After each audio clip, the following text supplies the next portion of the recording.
Can you believe we're halfway through the year already? This is a great time to check in on our creative goals for the year. But before we rush into the second half of 2025, let's pause and take a look back. In this video, I'm sharing my top 10 sketchbook spreads of 2025 so far, along with a few tips to help you reflect on your creative process.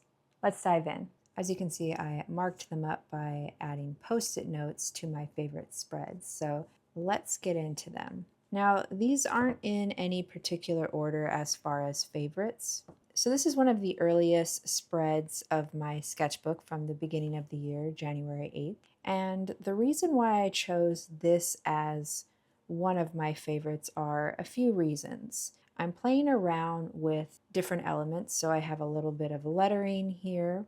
I'm also playing around with composition of adding these thumbnail sketches. And I also added this sticker, which was from the Poster House Museum in New York. That's the theme of this spread. These were photos I took in New York, and I wanted to commemorate this part of that trip. So that's another reason why I like this sketchbook spread, because it's based on my life and capturing a moment, which I highly recommend you use your sketchbook in that way, sort of as a visual diary to remember trips, events, moments, and memories of your life. And you'll notice as I show you more of these sketchbook spreads, I'm not choosing ones that look perfect. The point of a sketchbook is that you're playing and experimenting, so that's also part of why I'm choosing some of these spreads. Speaking of experimenting and play being the reason for your sketchbook, that's exactly why I chose this spread as a favorite, because it really does show you my creative process, my thinking behind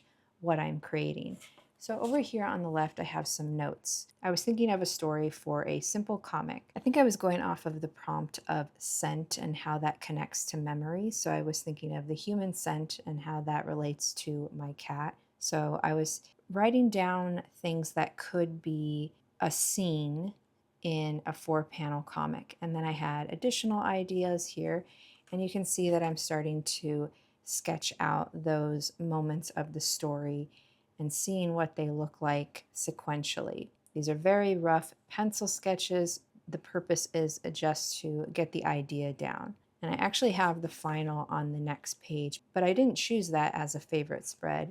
Instead, I chose this one, the process page, as a favorite, but just as a teaser if you'd like to see how that evolved into a final simple 4-panel comic with color. In that same theme of showing the creative process, this is also a really favorite spread of mine, and I filled it with the process and final for one comic idea. So the theme or idea for the comic is Changing of the Season, Winter Blues. This was also from January, so I was very much in the heart of winter and just winter blues, so that was something that was on my mind. So some notes here, some little sketches, thinking about the layout of, I knew I wanted this to be multiple panels, so here I have 3x4, and I was starting to map out which ones would have images versus text, and then starting to play around with different types of shots, far away versus the text and closer up, and then starting to swatch out different blue color pencils to see how they look together. And then I moved that over to a semi-final. I wouldn't consider this final artwork, but final for a sketchbook. I stayed pretty true to that initial layout sketch of balancing different shots and mixing that up with text, and also being intentional with the use of the blue color, like it's much more vibrant in the beginning, a little bit more muted, and then lighter in the end. Now, this one is my favorite, definitely more for the aesthetics and for the experimental style I was going for. I have a video on my channel where, if you're curious about how I created these and the brush pens I use, it's a video on testing different brush pens to find the best one. So I'll leave a link to that below. But I actually worked on 2 spreads of thumbnail sketches, but this is my favorite one from that session because of the content of the sketches. Of course, we've got the beautiful Golden Gate Bridge from San Francisco, and then some analog vinyl record player moment here, some interior design. And then I also like how the lettering turned out with these brush pens. And overall, I think it's a really cohesive spread. So I like both pages. So I'm treating this as one sketchbook spread.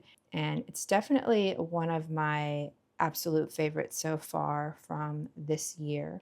I would recommend doing something similar in your sketchbook, taking one of your favorite art supplies and doing various thumbnail sketches and testing it out. And it's a lot of fun. You get to really play around and learn how to use your art supply, and then it just creates this fun spread that you can have in your sketchbook. So this one I chose because of its minimal nature. I think both of these drawings look great together as one cohesive spread. Over here on the left, I like how the texture from the brush pen contrasts the simple colored pencil line work on this end. So it's a favorite of mine because I like the look and feel of it, the minimalism, the little bit of lettering here balanced with the handwriting, and it's one that I'm proud of.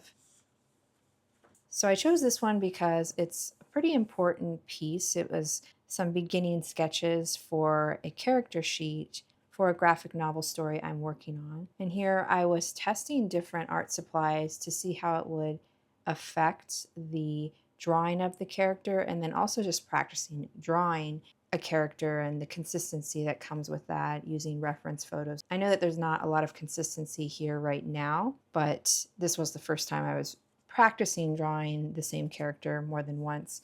So I chose this because of the importance of the exercise and how it plays a pivotal role in a larger project that I'm working on.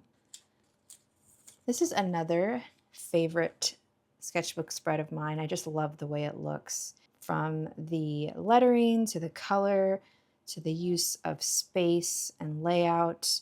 Just love how it turned out. And it has a nice retro feel to it, which of course is something that I'm always aiming for in my work. Next is specifically this page. So not the entire spread, but this page is a favorite of mine. I drew this with the Lamy Safari fountain pen, and I loved the experience of drawing with it.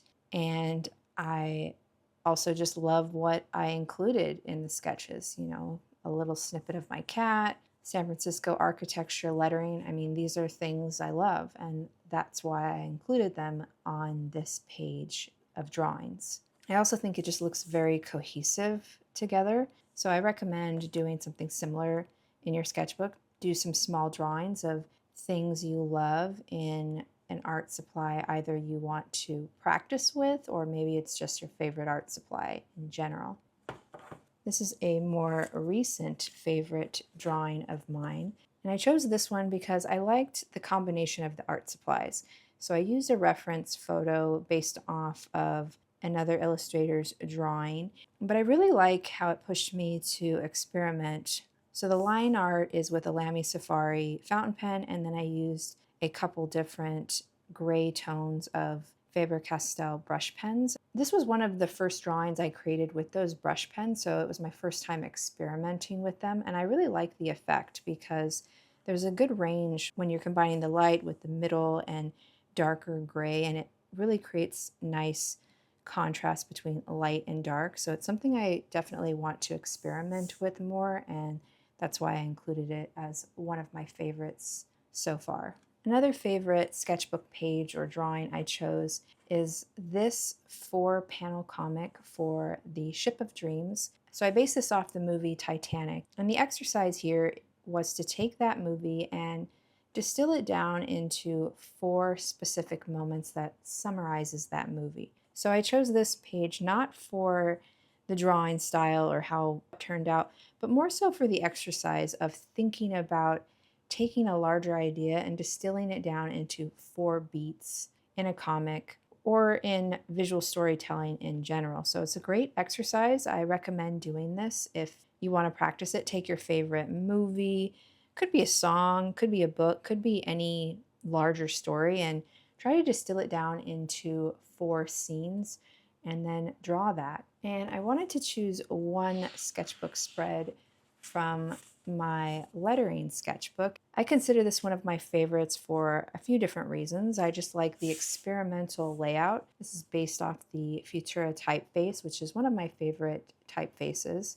I just love the way that typeface looks when it's big and bold. And then I like how the color turned out here. So I'm always a fan of using black or harsh contrasts, but I think it looks great in contrast with the neon pink Posca marker pen. And it's also just an interesting layout, which is what I was going for, just really playing around with angles and shape and creating something that looked interesting together as a one complete spread. I hope this inspired you to reflect and look back on what you've created so far this year.